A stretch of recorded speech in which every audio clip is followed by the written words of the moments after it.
When you see a tiny seed growing from the ground, it's actually a tiny miracle happening every day. Fresh from the garden. Wherever you go, you will continue to do what you love to do. When I moved here into Qatar, I felt initially homesick, and then I thought of growing just one malunggay tree or papaya tree. Then I found some seeds in the market. We grew it in one small pot, and without knowing it, it became, a big garden like this. Because of the Facebook page that we have, this hobby of mine became an avenue to meet other nationalities. So some of my friends, Filipino friends, and even other nationalities, they don't know how to start a garden. They usually ask for, you have a seed of these vegetables. Then we deliver it to them. Then they update us on what is the status of their, of the plants that they are growing. And they're happy as well, They kind of, hello, Michael.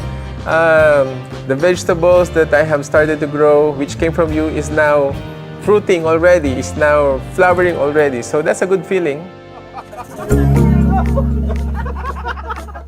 Qatar for me actually is my second home now. When I learned that there are many Filipinos in Qatar, the garden became our, a place of refuge and a place of bonding, a place of family activity where we can spend time together. As you know, this is not just an individual effort.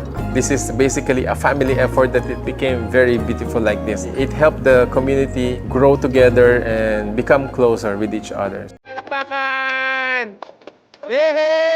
My mother, everything that she touches grows. That's basically my mother. She is the main influence in my gardening. And this garden makes me feel that I'm not far away from Philippines. If you can find something similar to this, it kind of brings you back closer to home. Space became a blessing for everyone, not just in this compound, but other Filipinos as well.